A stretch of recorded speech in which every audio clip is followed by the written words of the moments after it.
E também os animais com bioluminescência, ou seja, aqueles insetos que brilham durante a noite. A produção e a emissão de luz por um organismo vivo com diversas funções. Funciona essa bioluminescência como camuflagem, comunicação e atração de presas e também de parceiros para a reprodução. Tudo isso é afetado em áreas intensamente iluminadas, fazendo até mesmo com que esse fenômeno desse inseto, perda a sua função.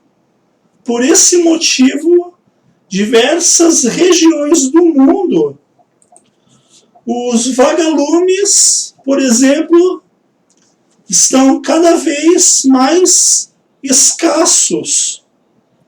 As fêmeas dos vagalumes utilizam a bioluminescência para atrair os machos em um ângulo de até 45 metros de distância. Porém, pela presença de muita luz artificial, essa ferramenta que o inseto utiliza e é necessário para ela é fortemente prejudicada, reduzindo a sua reprodução da espécie, fazendo com que o vagalume esteja em uma via próxima da sua extinção, causada por nós mesmos.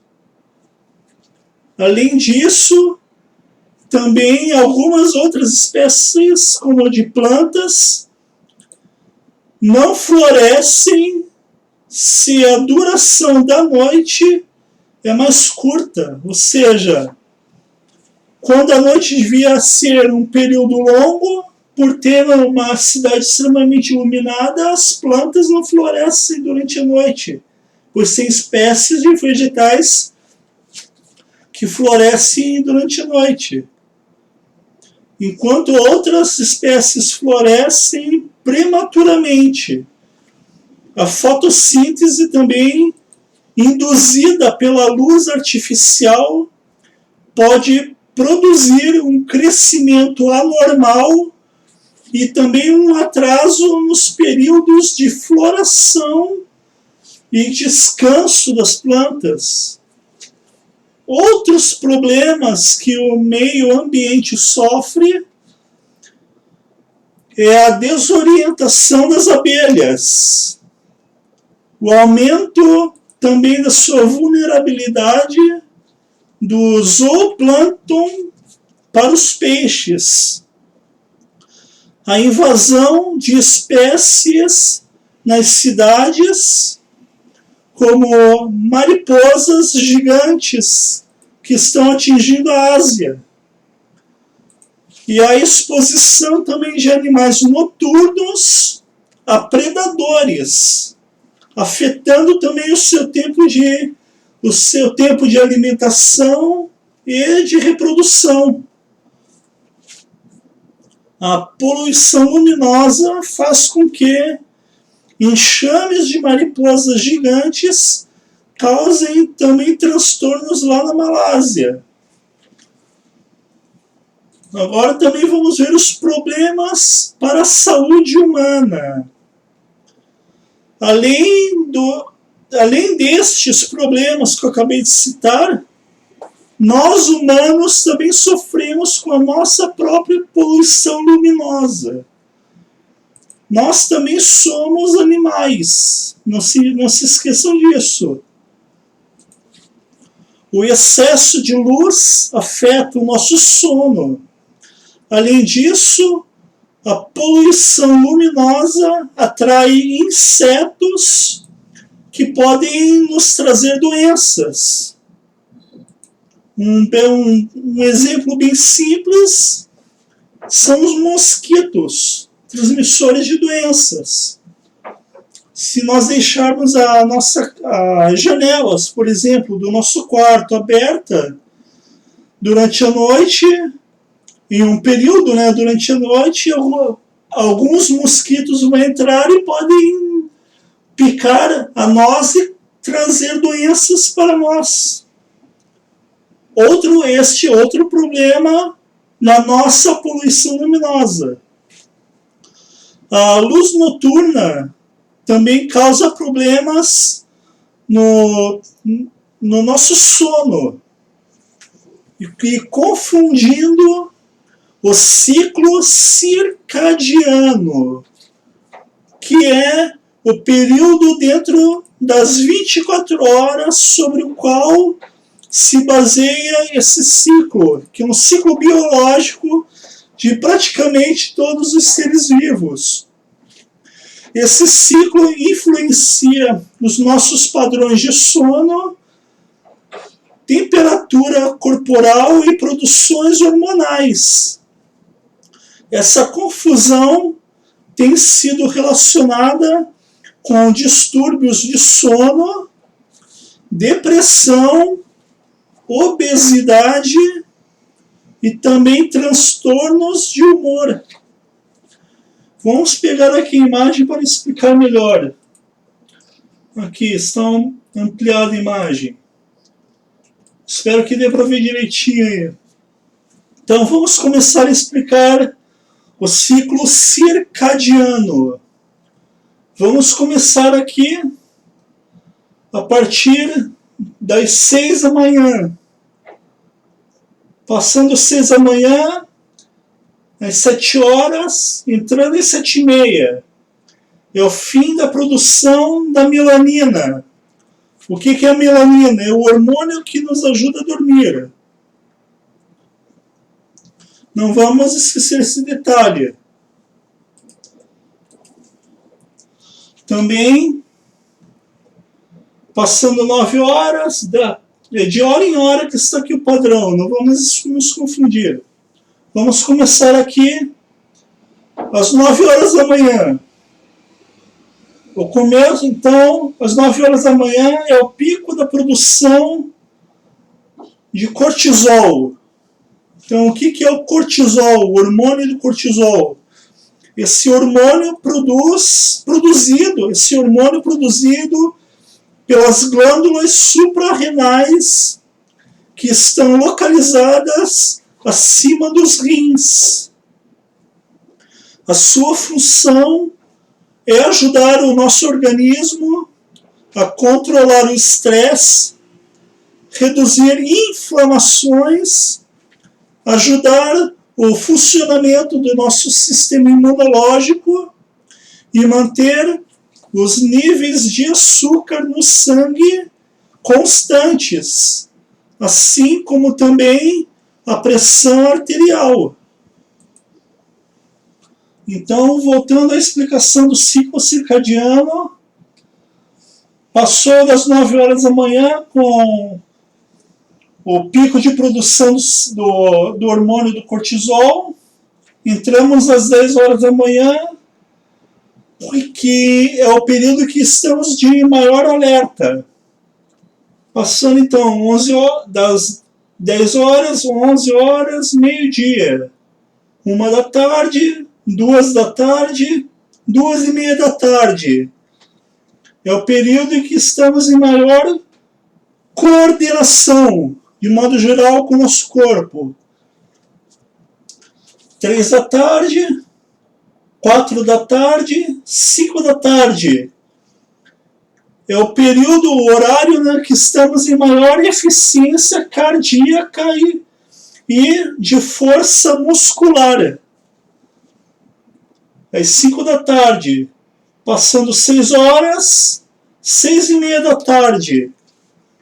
É o período que estamos em maior pressão sanguínea. Passando então para as 7 horas, começando já o período da noite, 7 horas da noite. É o período em que a temperatura do nosso corpo está mais alta. Avançando então das 7 horas para as 8 da noite, 9 horas da noite. É o início da produção da melatonina. Mas que hormônio que é esse? Esse hormônio é o hormônio que nos ajuda a dormir. Também pode ser dito como hormônio do sono. Avançando então das 9 da noite, com o início da produção da melatonina, vamos para as 10 horas da noite, 11 da noite, meia-noite, 1 da madrugada, 1 hora da madrugada, 2 horas da madrugada. É o período em que estamos em um sono extremamente profundo. Mas se você dormiu no horário correto, antes da meia-noite, né? Não se confundam também.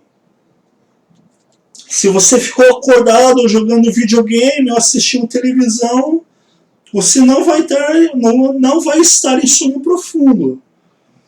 Então, depois das 2 da madrugada, no período de sono profundo, vamos para as 3 da madrugada. Agora, 4 da madrugada, 4:30 da madrugada. É o período em que o nosso corpo está com a temperatura mais baixa.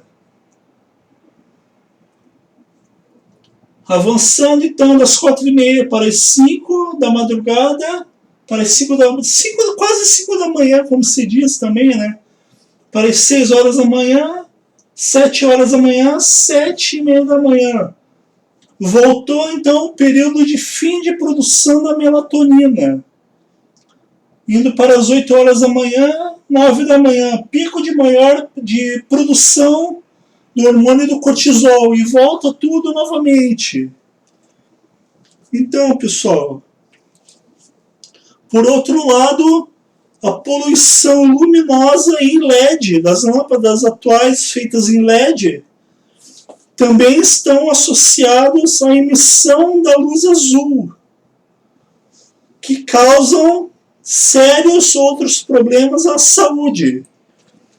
Vários pesquisadores provaram que a emissão da luz azul ou a exposição à luz azul pode cancelar a produção da melatonina, que é o hormônio responsável também pela regulação dos padrões do sono humano e também de outros seres vivos. Então, uma grande exposição a esse tipo de luz pode piorar os hábitos do nosso sono, afetando também as condições da nossa saúde. Estudos atuais também sugerem que a exposição prolongada à luz artificial pode aumentar o risco de desenvolvimento de alguns tipos de câncer, como o câncer de mama e outros relacionados aos hormônios. Em 2007, a Agência Internacional para a Pesquisa em Câncer, a sigla em inglês IARC, considerou o trabalho noturno, ou seja, o período que você trabalha à noite, como um provável cancerígeno humano. É algo extremamente perigoso. Agora também falando sobre um pouco de astronomia. Então, a visualização da nossa galáxia a olho nu é fortemente afetada pela nossa poluição luminosa. E hoje em dia, quem nasce e vive nas grandes cidades com grande poluição luminosa não tem acesso ou como ver o nosso universo, que é uma coisa muito bonita, gente. O excesso de iluminação também é desperdiçada em direção ao céu. Ofusca a nossa visão e faz com que a imagem perca a sua qualidade. Por exemplo, de fotos tiradas com telescópios, de fotos astronômicas tiradas com os telescópios, de modo que apenas as estrelas mais fortes, mais cintilantes, mais brilhantes possam ser vistas. Os astrônomos amadores sofrem muito com isso, fazendo com que seja necessário que eles se retirem das grandes cidades e vão para regiões mais afastadas, em locais de pouca iluminação. Agora também os impactos ambientais, de modo geral. Como já falamos antes, também alguns elementos químicos utilizados para que as lâmpadas fiquem acesas são extremamente poluentes, podendo causar grandes impactos ambientais, se descartadas erroneamente. Entre esses elementos químicos estão o mercúrio, o chumbo, o cádmio,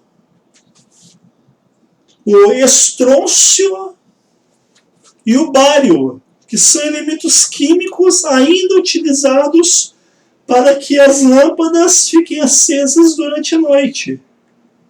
Sem esquecer de dizer que a poluição luminosa é um grande desperdício de energia e dinheiro, sendo que 1/4 de todo o gasto de energia é apenas para gerar luz.